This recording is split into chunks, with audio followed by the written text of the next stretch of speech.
Hi Ben, how are you? I'm good, Christian. How are you? Yeah, I'm good. Thank you very much. Just like to take the time to thank you for coming on today. I know you've been busy. It's been a busy week, but no, glad to be here. I know we've had this on the books for a few weeks. Things have moved it left and right, and yeah, no, I'm glad to nail it down and be. It sounds like a great podcast, so happy to be part of it. Yeah, thank you. Okay then, so we'll just go back to the start and I'll ask you how you got into the industry and where you're from. Well, it's all where I'm from. That's probably the easiest one of the two questions. I'm from Newcastle originally. I'm now in Glasgow. I'm sure we'll get how I've ended up here across the course of the podcast. But yeah, I'm a Geordie boy. And how did I get into the industry? Well, I fell into it really. I'll take you back a little bit to the start and how it sort of happened. But came out of university when I was a kid and ended up in working in finance, working in the banking system. Did that for a few years. Financial crash happened. Moved into housing. Bought and sold houses. Got some that I rent out, some that I keep, and then another crash happened. So, okay, what do we do now? I thought, well, I'm making reasonable money doing houses, buying and selling them. What's the next step for somebody? So I thought offshore. I'll go offshore, be a roustabout, and do that. Didn't have a clue. My parents come from like a local authority background, so engineering and anything of that nature was just a complete unknown to me. But I thought, offshore guys, they seem to do okay. See a few of them in the pub, have a few beers with them, and that seemed a good laugh. So I went and got my offshore survival, as you do. First thing, what do you need to go offshore? You look at the tickets, look what you need, and try and reduce those barriers to entry for yourself. So did the offshore survival, talking to the guys on the offshore course. They said rope access. Go and get your rope access. That'll help you get offshore. Okay, so after my offshore survival, went and did the rope access course. And in the meantime, still applying to be offshore and things like that, but it wasn't getting any much luck. Wasn't really getting the traction to get any jobs. So on the rope access course, the guy I was working with said, I said to him, like, what do you do? You're obviously offshore. What do you do? He goes, I do NDT. Okay, what's that?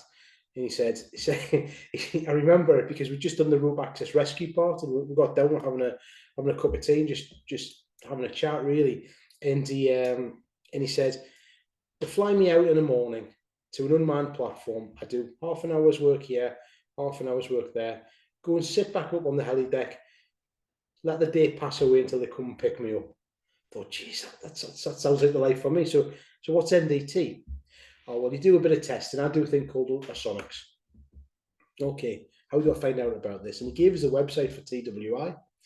And literally, I went home that night, twi.co.uk.com, whatever it is, and looked at the first course that he told me about, which was ultrasonics, and went and did that course. And that's how it began, but that's not how I got into NDT. So that's how I got the NDT qualifications. So that's fine. That's good. So I did MPI. I started with UT, and I actually failed the one half of the UT qualification.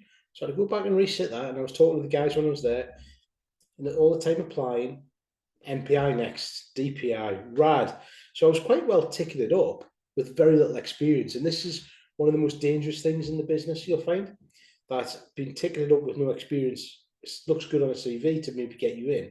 But when you actually get in, you get the problems if you just collect a ticket. So as it goes, that's what I did. Still applying, still trying to get jobs. 4 tickets, offshore survival, rope access. Must get a job now. I didn't. I ended up working for Dusan Babcock, um, and that's how I got into the industry. So that was the first job in industry.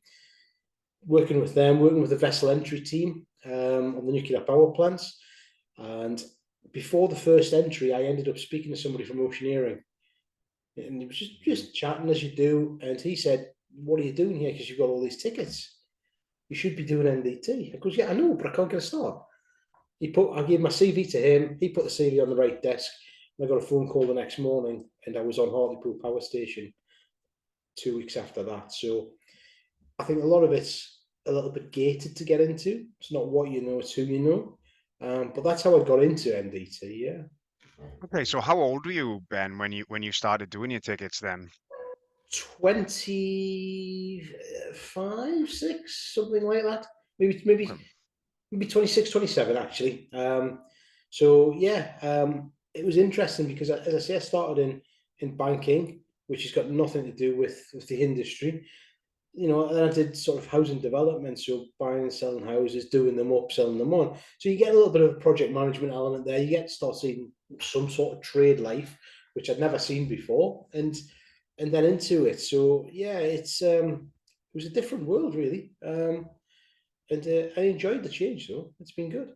Yeah, so obviously I don't know kind of what it was like, but when I did my dye penetrant, and Mm. I did the course first, and then I had to build my hours up later. So is that sort of what you had to do as well? Then once you had the tickets, did you have to build the hours on top of that?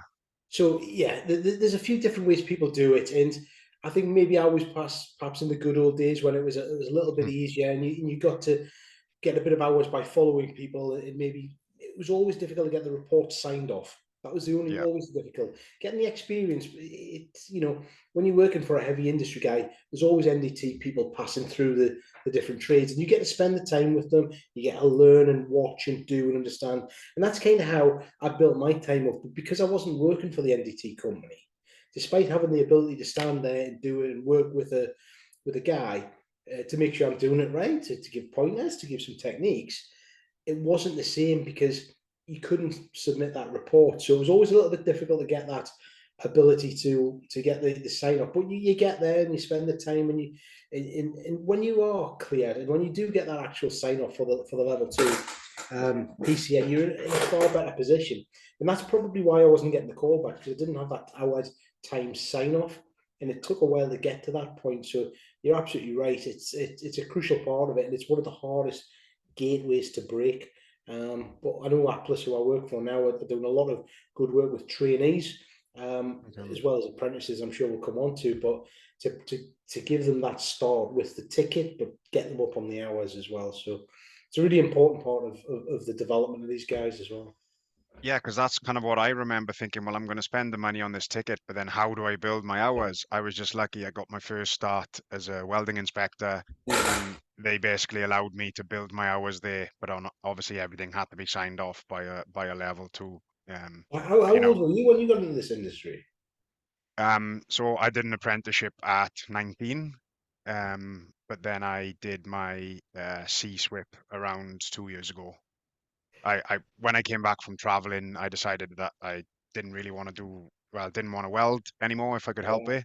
So kind of that was a natural progression, a lot of the welding inspection, I found it easy to learn because a lot of the stuff was to do with welding. It was just the more NDT stuff I had to learn, the chords and the standards, which are difficult to pick up to start with, but you get used to it.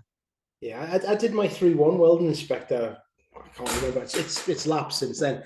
But that for me was one of the hardest qualifications, not because of the content, but Yeah. because of the volume of the content in a week. So the parts in it weren't too bad, but the amount of stuff in a week to learn, that was uh, that was tough. Everybody was in the car park the morning of the exam, cramming with their Yeah. books. If if I'm Yeah, honest, it wasn't so difficult for me, only because I was self-funding it. So I'd Mhm. looked over that book for 2 or 3 months beforehand because there's no way I was paying that money and failing. Yeah, no, hey, a lot more I'd people. yeah, I'd read it from front to back probably 5 or 6 times, because I was self-funding. So if I was to fail, I'd have to pay again myself. So Yeah, no, I mean, it's excellent. Where did you go traveling? Because you said you've been traveling as well. yeah, I lived in Australia for 2 years through COVID. But yeah, it was Nice. a brilliant experience. Oh, You know, nice. the, Very good. the, I was welding out there for a while. Yeah, it was Okay. good. Yeah, good stuff. Good stuff. Yeah. Okay then. So I know obviously we briefly spoke about your pathway into NDT. Do you think schools and colleges kind of do enough to promote industries? Is that something you can remember, or is Well, it something you? I can absolutely speak to this from my point of view because no, because I never heard of it. I never heard of NDT until I was just off a rope access or halfway through a rope access qualification. And even then, I didn't really know what it was. When I was at school, engineering, wasn't really talked about as an option and a viable option. So I would argue certainly in the past, no. I do know now with the potential for apprenticeships and things like that, it certainly is a more open gateway. But if I reflect back on my time, certainly I don't think it was publicised enough. I don't think it was known enough.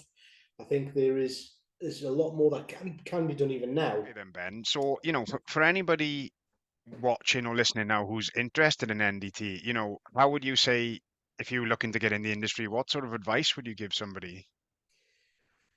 I would 100% go apprenticeship. Yeah. 100%. I think the apprenticeship is changing. It's evolving the process. And there's a guy I mentioned to you earlier before we got started, a guy called Sam Cunningham, and I really encourage you to get him on the podcast as well because he deals specifically with the apprenticeship side of things, and he knows it inside out. But my experience throughout my sort of managerial part of my career, we've brought through several apprenticeships, multiple apprenticeships. I think we've just taken in this year's cohort for about maybe 10. I think that's how I would do it. If I had a kid now who was looking to get into engineering or get into anything that is a bit of a, an interesting career that, let's be honest, pays quite well. You might get people watching it who think perhaps it doesn't, but over the course of a career, if you develop, if you're good, if you're in the right jobs, the money's good, but the potential for travel, the potential to get around off the North Sea, hanging off the side of a rig, that's not what anything was sold to me about the future of my career when I was at school. And maybe if the real versions of NDT are shared with people, it's actually quite exciting. But one of the things that doesn't really get talked about is actually, NDT and Formula One. If you've got a kid who loves racing and Formula One and anything like that, if you're lucky enough to live in, nearby one of the factories, and you get into Formula One NDT, with all that composite work, and it's just fantastic. There's so many different ways and so many different parts of NDT. We talked about the oil rigs, the refineries, hanging off the ropes, Formula One. There's the aviation side of the business as well. So, there's different types of qualification. EN 1479 is the aviation side, and you get people working on private planes, you get people working on big, Boeing 747s or whatever it is. It's broad as anything. Do the schools do enough? No. How would I get somebody into it now? If they were young, apprenticeship. Certainly at Apples, where I'm at the moment, we look at trainees as well. We take a lot of ex-army recruits, people coming out of the army. To be honest, I would take anybody with the right attitude to come in, and we'll supply and help with the training. We'll get them through and shepherd them down at different types of routes. A lot of people don't want to do rope access. Christ, I did about 2 jobs and then I gave my ticket away from the ropes. It's not something that I loved, but I would certainly sell NDT to anybody to come in as an industry, without doubt. Yeah, so where do your guys do the majority of the training then? Is that Lavenders? So it's a bit of a mixed bag. So we've got Lavenders as one of our core places who we send a lot of our people to, but we've got our in-house training school. So Atlas do a lot of rope access training. We've got our in-house training for our technicians and trainees as well. Confined space happens there. So yeah, we're pretty self-sufficient. So we can develop our techs and our apprentices with internal qualifications, but we also want to give them full qualifications, the full PCN level 2s as it goes in this industry. So yeah, Lavenders, TWI occasionally. I think a lot of the time it depends on where they live and the course availability. So, we try to be agnostic to the suppliers, but we do have relationships with others that do help and provide really good tailored services like Lavenders. Yeah.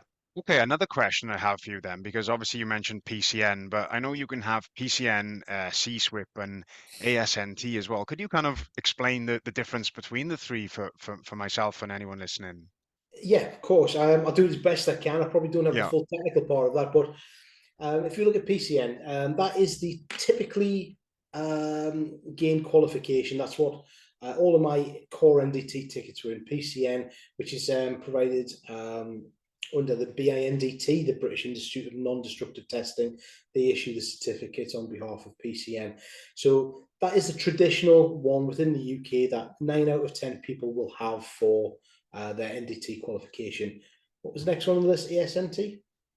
So ASNT is another one I've come across. So Yeah. ASNT is the American Society of NDT. It's actually a lot to do with how we do our internal training.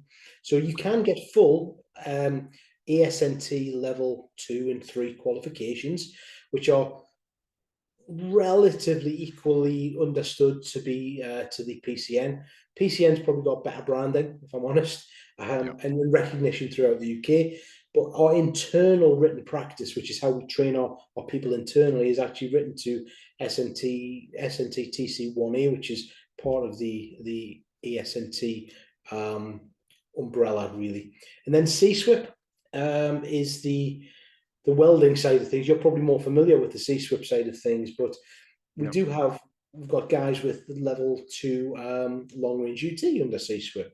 So it does Yeah. exist. We've got plant inspectors with an ASME with a CSWIP level 2 plant inspector ticket. So they do exist. They are all relevant. Clients sometimes specify.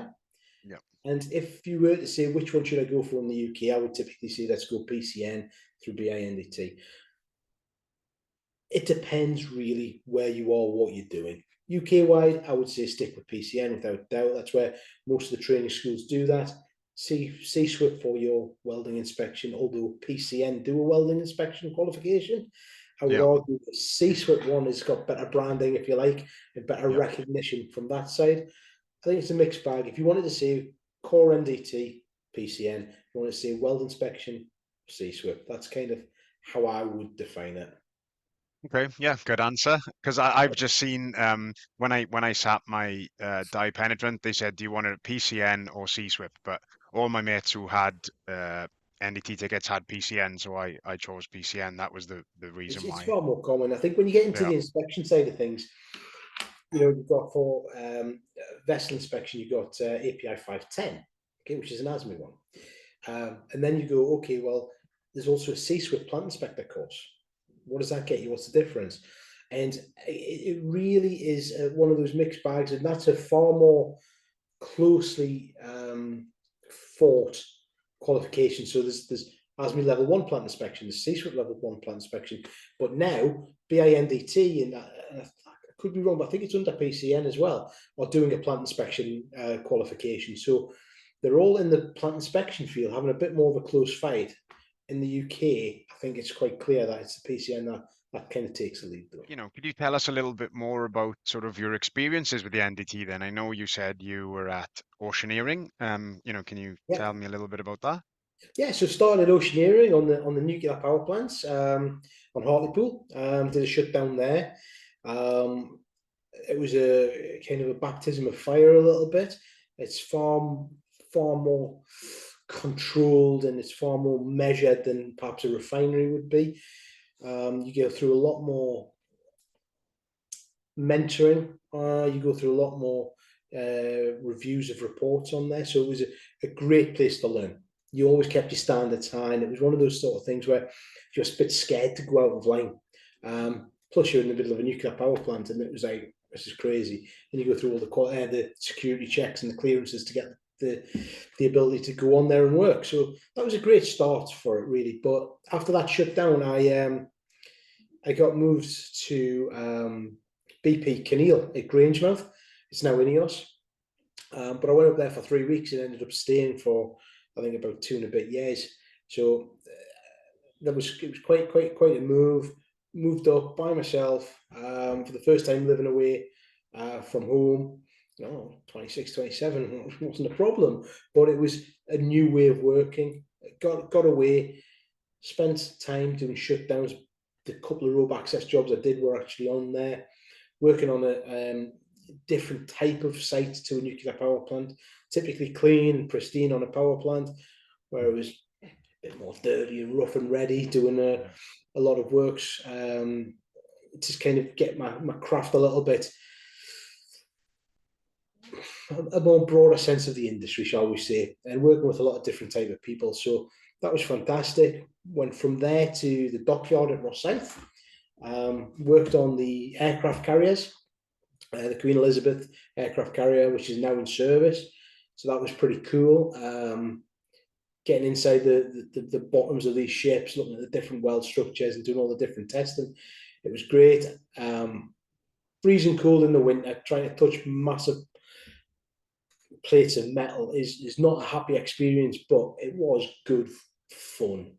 Got a lot of friends from that time as well.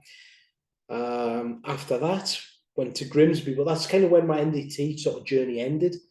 I Okay. went from that part into the plant inspection part, Right. down at Grimsby. So we can talk about the plant inspection as well, but the NDT was good fun. That was about total 3-4 years, maybe a little bit longer of work from trainee through to sort of team lead types of roles on other shutdowns around the area. So yeah, it was Yeah. good. Okay, so how did you get into plant inspection then? Is that something you kind of fell into again, or? No, that was a far more sort of structured move, Okay. far more structured move into that. When I was on what was BP Kinneil at the time, we were working quite closely with the plant inspectors, and they were the guys with the clipboards, and they were the guys walking around doing what seemed to be a more sort of engineering type job. So again, during that period, I kind of looked at where my skill set lies, where their skill set lies, what did I not have. So, I thought, right, okay, because we get a lot of downtime in NDT, you can't deny it. So I thought I'll do a distance learning degree in NDT. I'm doing NDT. It's going to help for my plant inspection qualifications and how you move through the grading category of plant inspectors. So I did a lot of that. I started it then. Obviously, it was 3-4 years, whatever it took. And I started to progress that while I was there, but also watching what the plant inspectors were doing. And if I'm honest, I found that a more interesting approach in the engineering side, dealing with the calculations that the NDT reports produced, minimum life calculations, corrosion rates, fitness for purpose calculations. So I started again applying for roles and ended up down Grimsby. And it was on a site called Crystal Millennium. It's Um, now called Tronox, but it was a great place to to learn, to grow, to develop. I didn't come down completely green. I'd spent a lot of time with these plant inspectors and sort of shadowed them and did the things that how I got my NDT qualifications. You spend the time with the people that can develop you. You spend the time with the people that have got the knowledge. And these were, I'm sure you won't mind saying, these were the older boys of the industry. So we got talking, developing, went down there, and then again began to sort of like learn the industry, hone the craft, worked with a lot of senior inspectors who mentored, signed off the work, taught me how to do it, what's a good report structure.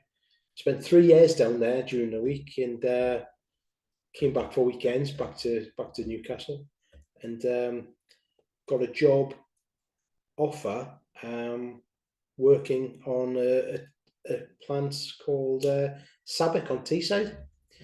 Went there and probably met the guy who's probably had the biggest influence on my career, a guy called Dave Onions. He kind of brought me through into the more managerial positions from a plant inspector to an SIE, senior inspection engineer, and there was site manager. And he probably had the single biggest influence on my career there. And then moved into sort of senior management up in Aberdeen beyond that. So it's been a great journey. Don't get me wrong. Over sort of the last 15 years to get to where I sit now, is director of asset integrity at Atlas. It's great. It's a hell of a story. It's a hell of a time, and I love it. I'm so privileged, to be sitting in this chair to be able to have a conversation about my time. But the guys along the way obviously need to get their shout outs because I learned a lot with them and made a lot of good friends, and many of whom want to work for me again and will will do, I'm sure, as my time at my new company continues. You mentioned the degree in NDT. Can you tell me a little bit about that? Because obviously it's difficult to do distance learning alongside a full-time job, So for anyone thinking of doing that or, wondering how that looks like, can you tell us a little bit about that? Yeah, I'm assuming the structure hasn't changed too much. So if it has, this may not be the most 100%. But because I had previous NDT qualifications, I got some credit to miss Yep. out some units in the first year. But the units that I didn't miss out were probably actually the hardest units of the entire degree. It was sort of an advanced maths one, and then there was an electronic principles one. And like, what the hell's this got to do with NDT? Mm. But what you've got to remember is my area of NDT at the time was the dirty refinery end. There is other parts of NDT that people don't always think about, and where the mathematics and the development of procedures and the electronic principles for the people who actually develop and build the new types of equipment that come along, it is relevant. And I say it was advanced mathematics. It probably in reality wasn't. I was always okay at maths and I got through it. But after the first year, you get into some of the more deeper parts of some of the different methodologies and techniques that you like. So yeah, it's good. The structure again at the time, I believe it has slightly changed, but it was what was called TMAs and CMAs. It was computer marked exams, teacher tutor marked exams. So one was multi choice. You were timed on it, so you couldn't just Yeah. Google. I don't know how much Google was actually available to be used when we were doing it. It probably, I'm trying to think, but I'm not that old. It probably was, but you only had like a short space of time to answer these questions and Yep. submit them. So it wasn't like you could really go deep googling them.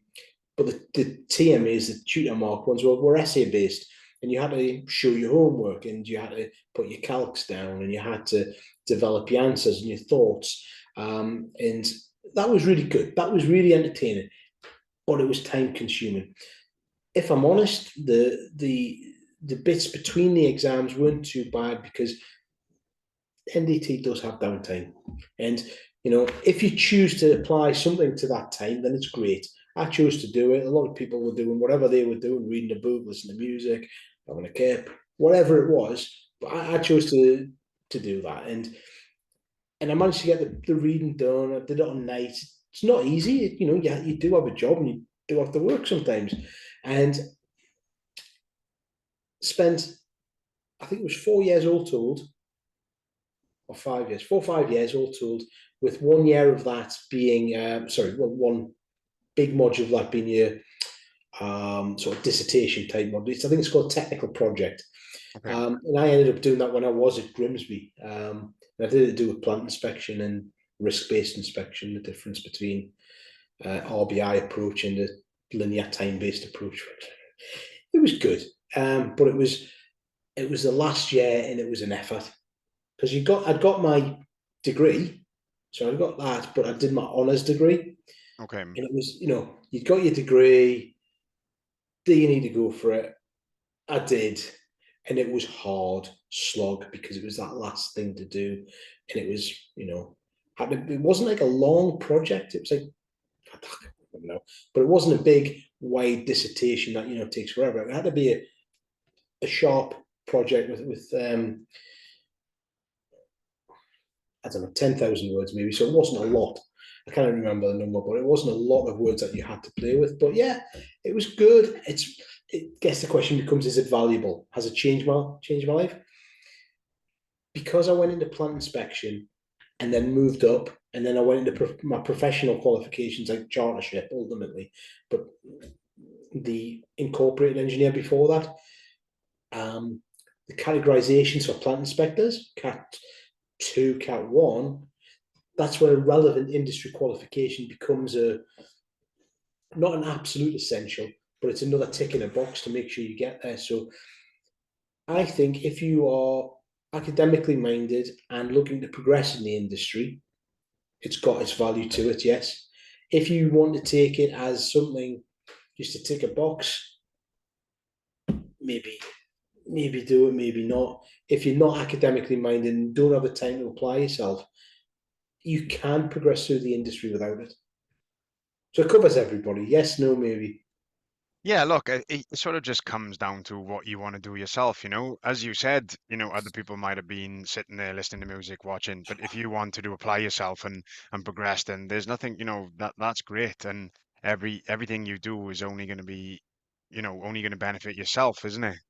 No, You know, exactly. you're never going to regret learning something. Like, you're never going It's, to regret it's that. on my CV. I've got it on there now. Do you know what I Yeah. mean? It's not going anywhere. I've done it, and it's a nice big tick in the box.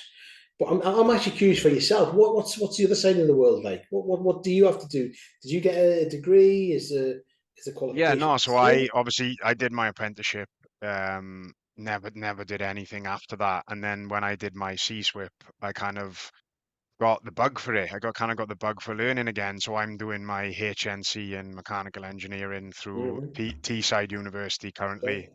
Yeah, and obviously kind of similar as what you said, the last time I did anything was GCSE math, probably Yeah. 12, 15 years It, ago. But it, you know, the, it's difficult and as you said, it's time consuming. But you know, I use my downtime when I can and any time in work. You know, if I'm not doing anything, then I spend that, whether it's not, you know, sometimes I watch videos on maths on YouTube on my commute, oh, or come you know, on. I watch physics. You know, it's not the most fun thing. I'd rather be listening to a podcast. But you Yeah, know, I'm just well, trying to push it on and move forward. I think maybe three, four, maybe five of my colleagues when I was working on Sabic on Teesside were doing the HND in mechanical engineering from Teesside. And Yeah, listen, mate, it's tough. So yeah, it's not just you who felt that. You know, those guys they did a lot of work and they put a lot of time yeah. and effort into it. But it's a hell of an achievement when you get out the other side. It really is. So, you know, best of luck with Yeah. that. Absolutely. Yeah, look, it's kind of, you know, probably similar to you. Once you do something and you get, well, I've just got the bug for it a little bit. You know, I enjoyed learning again after so long. You know, school probably wasn't my thing. I was always okay academically, never great. Never wanted to be there. Didn't like the way they treated you, and you know, everything was kind of like authoritarian, and I just didn't really fit into that type of learning. But you know, if I'm sitting at TWI learning, obviously now I'm older, you know, I just want to sit. You want to sit there and talk things up, don't you? But I Yeah, wasn't like that exactly. at 16. I was bouncing off the walls and everything else with too much Yeah. energy. No, I totally agree. I think this industry came very late to me. I think I was probably when I did the degree. I must have when I completed it. I must have been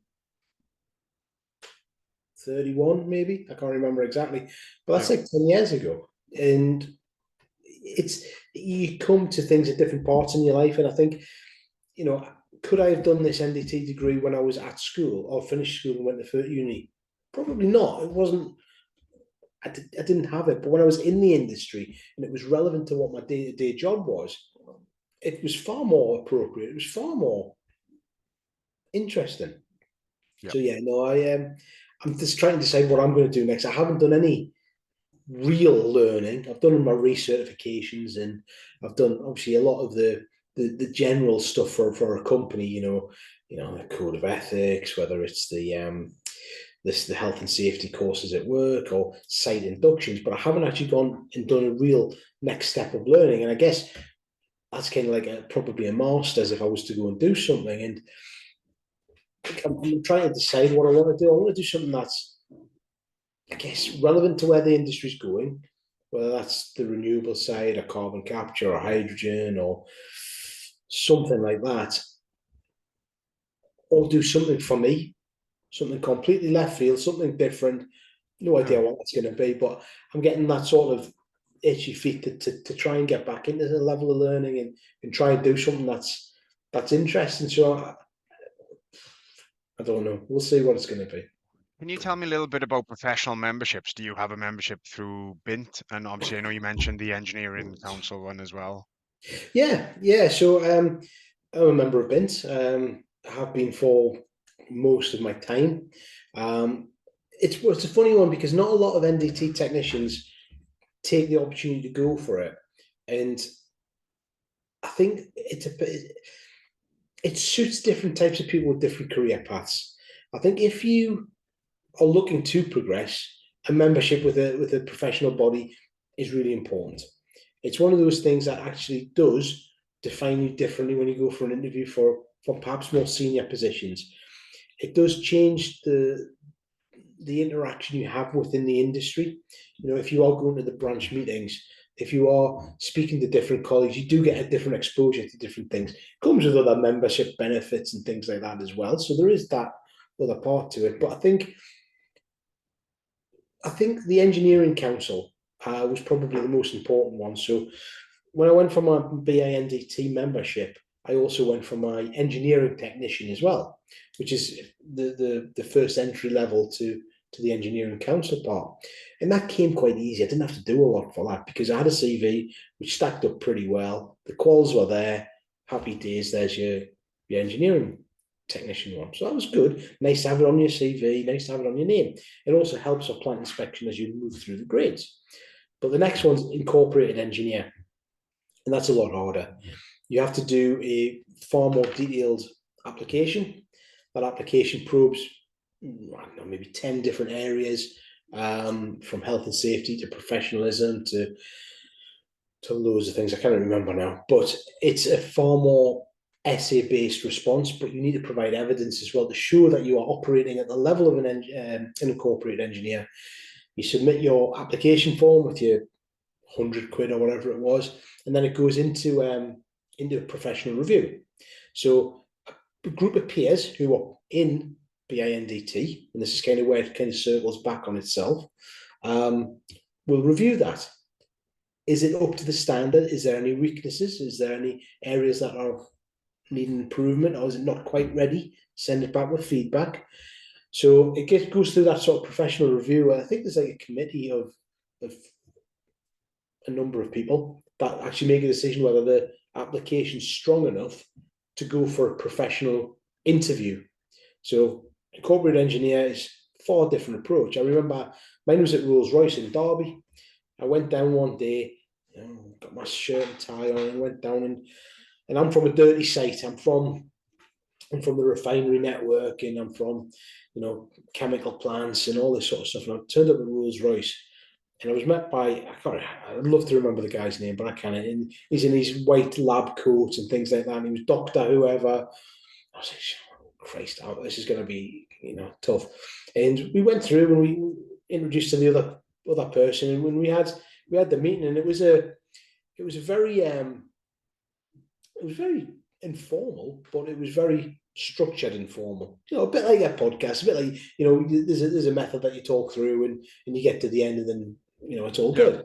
But he went through that. But because we were effectively two opposite ends of the industry, very clean developmental innovation on this side, and then there's me on this thing. And we were kind of not talking about cross purposes because we did understand what each other were getting at, but they don't work to a written scheme of examination where we do, and it was just different words and phrases that were so far apart, but you get a general sense of somebody. Do they know what they're talking about? And it seemed to go okay, and I was awarded it 2-3 weeks later, and then obviously the next progression steps chartership, and that's kind of another level above. It's the same process, you fill in your form, provide your evidence, and go for an interview. But I started it, and it took me, because I didn't commit the time to it. It took me 5 years from Wow. from picking up and starting it to actually finishing it. It was probably a 5 year process. But a lot of that's on me. That's not how long it takes. A lot of that's on me because work's busy, life's take over, you move site, you pick it up, you put it down. And 5 years, yeah, because I remember picking up the folder from my desktop and opening it up, and it was, I can't remember what year it was now, but I think it was 2018 or something that I originally started. I got it in last year, this year. I think it was last year. So maybe 4 years it was. But yeah, there's a lot more evidence based in that. You've got to provide good structured judgments. You have to go through a far more probing interview, and that was done by teams because it must have been last year because I think it was the back end of COVID. think I can't remember, but yeah, it's the chartership was really one of the most important things because in my role at the time, I think I was plant inspection manager or inspection manager for a company, and part of what you need to have for that role within the legislation of the PSSR legislation is you must have somebody within that business who's a chartered engineer. Okay. So the relevance of these things become more depending on the role you have. So Yeah. yeah, I progressed through because I knew where my end game was, and that was to be in the chairs that I'm kind of sitting in now. And a chartership is like needed. It's so important. Plus, it's a hell of a. Listen, anybody who's got chartered or incorporated, I take the hats off to them because it's not easy, and it does have a differentiation status. When I'm looking at CVs for employment, I'll not discount the guys who haven't got it, but No. I know what it takes for a guy who has got it. It's really important to see how that progression goes. But also, look, it's a far way away from sitting around on site drinking tea, doing NDT, isn't it? Yeah. It's a good Oh, progression, and it's obviously rewarding for yourself as well. And oh yeah, for no, people who, it's been fantastic, and as I say, there's people that thank along that way that have yeah, done that, and I'm not sitting in this chair because of myself. I'm sitting in this chair because a lot of people have helped, supported, guided, yeah. um, and yeah, okay, I must have done something right as well, But but yeah, it's a at the lot of same people. time, yeah, you have to have that fire within yourself to push on and progress. Like not everybody does that, and you know, Listen, there's a lot of naysayers along the way. There's a lot of people who happily, shout from the stands and have a yeah, go at people. It's difficult at times to block that out. But I think probably one of the most important things is for me certainly was to not get sort of too down when people are dissing you, but also not yeah, getting too high when I'm being successful. yeah, So of course, if you only listen to yourself and you've got that ability to tune out a lot of people who listen. When I was doing the degree, a lot of people were saying to me, "What the hell are you doing that for? It's a waste of yeah, time." It seems to have stood me okay because it was a fundamental building block for my progression.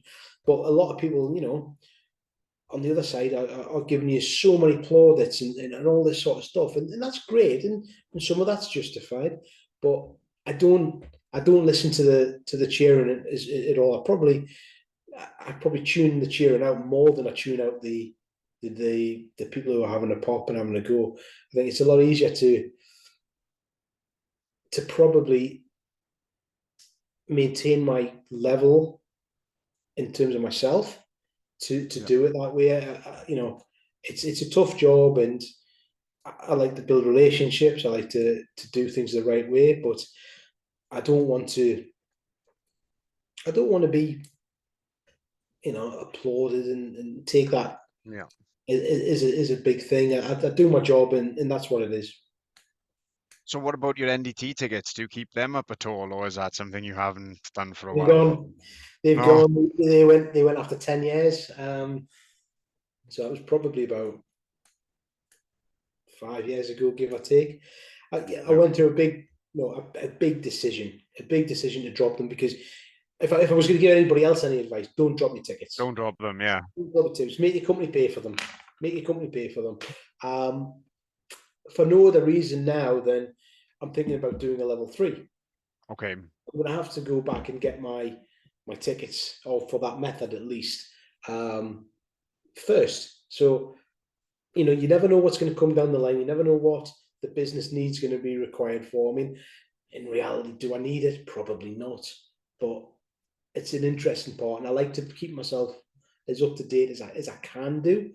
Yeah. Um, it's a different world that I'm working in now. I prefer to mentor and help and develop the people coming through than get my hands dirty. But hey, I love still going on a site, definitely. But those Yeah, tickets. so with regards to a level three, what's the difference between a level three and a level two then? Is that purely your hours of experience, or is there more to it than that?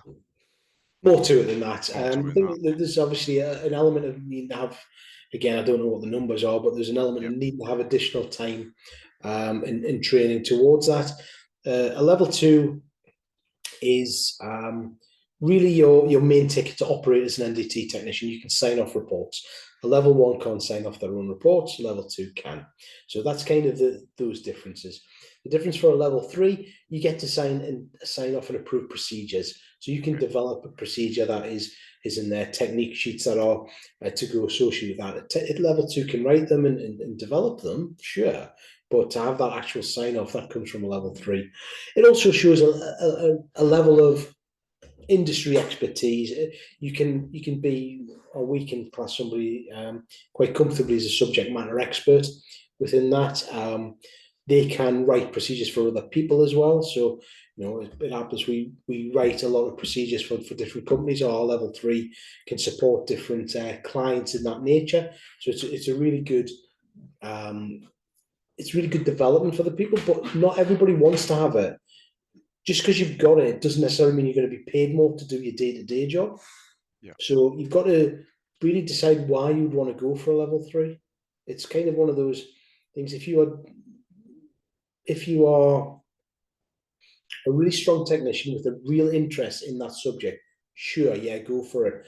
If you're just moving through the motions, doing things, getting a level three is not really going to change your career unless you want to get into the deep part. Because remember, it's you're putting your name to that procedure. It has to be right. Yeah. Okay, so yeah, it probably just comes with a little bit more responsibility then, because you're going to be Oh, without writing, doubt. you Oh, know, and you know, 100%. if you're just happy doing sort of the NDT itself, then you're not going to bother with the level three. But if you are interested in, that's obviously a good route to go Yeah, down. yeah, 100%. I think you find that if you've got a strong interest in it, you'd probably be looking for it yourself because it does take it to the next level. But you have to do a course beforehand, actually. That's an interesting point. So to go from a level two to level three, you need to do what's called a level three basic. Yeah. And that is a much broader qualification over all of the techniques and methodologies. So you've got to jump through that hoop first to get to then take your level three in your chosen subject.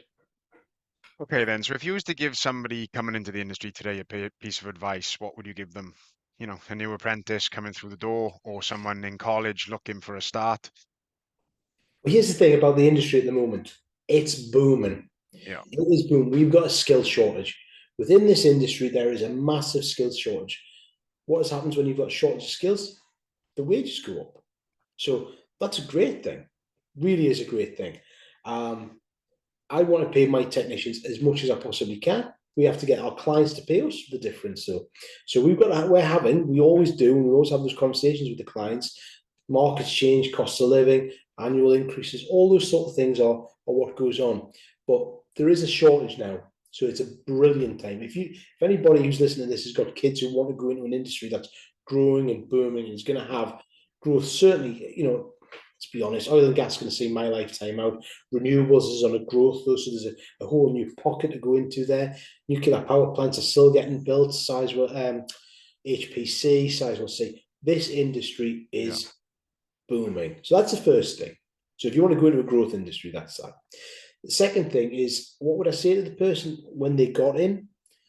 Find somebody experienced and stick to them. Learn from somebody who's doing the job well. That will serve you the best. There might be people in the career who jump ahead of you a bit quicker. It's not a sprint. It's a long road. You can move if you get really good at something. There will be a point where that flips, and you will be getting on the cushy jobs. You will be getting the ones that gets the trips away. You will be going on the specialist equipment. You will be the one who develops. That happens to good, technically competent people. Find somebody and stick to that person and let them mentor you. Don't be too arrogant that you think you've got it from your training course. Go in and learn. That would be my 100%. That would change things without doubt. You've got to find that right guy or girl. Yeah. Like, do you guys have kind of any link ups with local colleges, or, is there anything that you do sort of on that side of things? So well, we've got the apprenticeship program, which has college time. So Yeah. it depends on where they are for the apprenticeship, which college you go to. So, Okay. so there is that. I think the apprenticeship program, because it can now be sort of a little bit more tailored, a little bit more bespoke, a little bit more fast tracked. Um, is a fantastic entry model. It really is. If you're listen, let's put it a different way. If I was a 16-year-old kid now, I would go and do an apprenticeship. I wouldn't go to university the first time round. I wouldn't. Um, I wouldn't try college. That's just me. Like, I'm not telling anybody else to go and do that. But if I had my time again, without doubt, I would have joined this industry 10 years earlier or more. Well, yeah, about 10 years. 10 years earlier, gone and done an apprentice.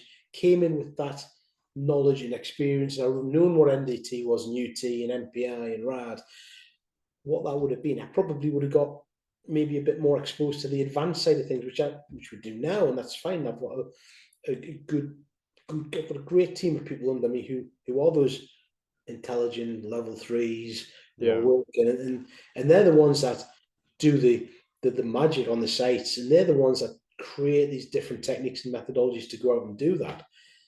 The opportunities from apprenticeship to success are far, far more defined than it is to go through in the industry from any other way.